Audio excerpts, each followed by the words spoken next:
آج کا سوال: کیا دانت میں پھنسی ہوئی غذا کو روزے کی حالت میں نگلا جا سکتا ہے؟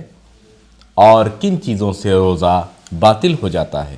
آج ہم بات کریں گے مفطرات روزہ کی، وہ چیزیں جن سے روزہ ٹوٹ جاتا ہے۔ وہ 9 چیزیں ہیں، جس میں سب سے پہلی چیز ہے کھانا پینا۔ اگر روزے دار جان بوجھ کر کوئی چیز کھا لے یا پی لے روزے کے عالم میں، تو اس کا روزہ باطل ہو جاتا ہے، چاہے وہ چیز عام طور پر کھائی پی جاتی ہو یا عام طور سے کھانے پینے کے لیے استعمال نہ ہوتی ہو، جیسے کاغذ ہے یا کپڑا ہے یا اس طرح کی دوسری چیزیں۔ بہت سے لوگوں کی عادت ہوتی ہے، دیکھیے وہ مثلا منہ میں کاغذ رکھ لیتے ہیں یا کپڑا رکھ لیتے ہیں۔ انہیں تھوڑا سے ماہ مبارکہ رمضان میں دھیان دینے کی ضرورت ہے کہ اگر ذرا سے بھی ایک چھوٹا سے بھی کاغذ کا ٹکڑا یا کپڑے کا ٹکڑا یا دھاگا حلق کے اندر آپ کے چلا گیا تو پھر آپ کا روزہ باطل ہے۔ اور اس لحاظ سے چاہے کم ہو یا زیادہ ہو، اس میں کوئی فرق نہیں پڑتا ہے، یعنی اگر چھوٹا سے ٹکڑا بھی آپ کے حلق میں چلا گیا تو پھر ہمارا روزہ باطل ہے۔ یا ایک قطرہ مثلاً پانی، ایک قطرہ پانی، نہ یہ کہ ایک گھونٹ نہیں، ایک قطرہ پانی بھی اگر ہمارے حلق میں چلا گیا تو روزہ باطل ہو جاتا ہے۔ ایک اور اس سلسلے میں بات ہے جس کو بیان کر دیا جائے کہ بہت سے لوگوں کے سحر کھانے کے بعد مثلا ان کے دانت میں اسپیس زیادہ ہوتا ہے، وہ غذا پھنس جاتی ہے، پھر انہیں جو ہے وہ خلال کرنا پڑتا ہے، یعنی وہی ٹوتھ پک استعمال کرنی پڑتی ہے۔ اگر دانتوں کے درمیان جو غذا پھنسی ہوئی ہے رہ جاتی ہے، اگر روزے دار اسے جان بوجھ کر نگل لے تو روزہ باطل ہو جاتا ہے۔ لیکن اگر یہ علم نہ ہو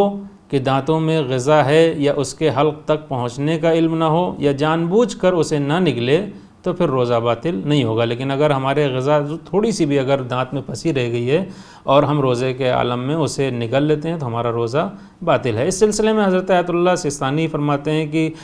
روزے دار کے لیے اذان صبح سے پہلے دانتوں میں خلال کرنا ضروری نہیں ہے، وہی ٹوتھ پک یوز کرنا ضروری نہیں ہے، لیکن اگر اسے علم ہو کہ جو غذا دانتوں کے درمیان میں رہ گئی ہے وہ دن کے وقت پیٹ میں چلی جائے گی، تب آپ کو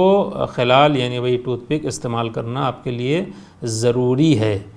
حضرت آیت اللہ خامنئی کا فتویٰ اس سلسلے میں یہ ہے کہ اگر روزے دار کو یقین ہے کہ غذا جو دانتوں میں رہ گئی ہے دن میں پیٹ میں چلی جائے گی، یعنی یقین ہے کہ جو ہمارے دانت میں پھنسی ہوئی ہے وہ کسی وقت بھی دن میں پیٹ میں چلی جائے گی، تو اگر وہ ٹکڑا ہمارے پیٹ میں چلا گیا تو ہمارا روزہ باطل ہے۔ اور اگر نہیں گیا، یعنی ہمیں یقین تھا کہ چلا جائے گا لیکن نہیں گیا، نہ جانے کی صورت میں بھی آیت اللہ خامنئی کا فتویٰ یہ ہے کہ آپ پر قضا واجب ہے اس دن کی۔ لہٰذا بہتر یہی ہے کہ انسان جو ہے وہ سحر کے بعد وہ مسواک کر لے، برش کر لے، اور جو منہ میں اس کے دانتوں میں جو غذا رہ گئی ہے وہ نکل جائے تاکہ اسے یقین ہو جائے کہ اس کا روزہ صحیح رہے گا اور کسی بھی طرح کا روزے پہ کوئی خطرہ نہ ہو، اس کے سامنے کوئی خطرہ پیش نہ آئے۔ یہ باتیں جو کہی گئی ہیں یہ عمدن یعنی مثلا جان بوجھ کے اگر انسان ایسا کرے، لیکن بھولے اور انجانے میں اگر کوئی کچھ کھا لے یا پی لے تو اس سے روزہ باطل نہیں ہوتا ہے۔ اور واجب روزہ ہے یا مستحب روزہ ہے، اس سے بھی کوئی فرق نہیں پڑتا ہے۔ مستحب روزے میں بھی اگر آپ جان بوجھ کے کھا لیں گے یا پی لیں گے یا کوئی ایسا عمل انجام دے دیں گے روزہ باطل ہے۔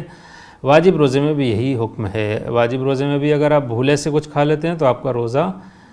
باطل نہیں ہوگا، لیکن جیسے ہی آپ کو یاد آئے گا آپ کو فوراً ترک کرنا ہوگا۔ یعنی اگر آپ بھولے سے پانی پینے لگے اور جیسے ہی آپ کو یاد آیا جہاں پہ آپ پانی پی رہے ہیں وہیں سے چھوڑ دیں گے، جو منہ میں ہے اسے باہر پھینک دیں گے۔ اور ایک اور اہم چیز بھی میں عرض کر دوں جو عام طور پہ لوگوں کو سامنا ہوتا ہے، آپ نے دیکھا ہوگا بہت سے روزے دار ہیں جو وہ روزے میں ماہ مبارکہ رمضان میں صبح سے لے کے شام تک وہ تھوکا کرتے ہیں ہر جگہ۔ وہ ان کا تصور ہی ہوتا ہے کہ اگر تھوک پیٹ میں چلا گیا تو روزہ باطل ہو جائے گا۔ نہیں، ایسا نہیں ہے، تھوک نگلنے سے روزہ باطل نہیں ہوتا ہے۔ ہاں یہ نہیں کہ آپ تھوک جو ہے وہ پورا منہ میں جمع کر لیں پھر وہ ایک گھونٹ کی شکل میں اسے اگر آپ نگلتے ہیں تب اشکال ہے، لیکن تھوک جو منہ میں آتا ہے اور وہ پیٹ میں چلا جاتا ہے اس سے روزہ باطل نہیں ہوتا ہے۔ والسلام علیکم ورحمۃ اللہ وبرکاتہ۔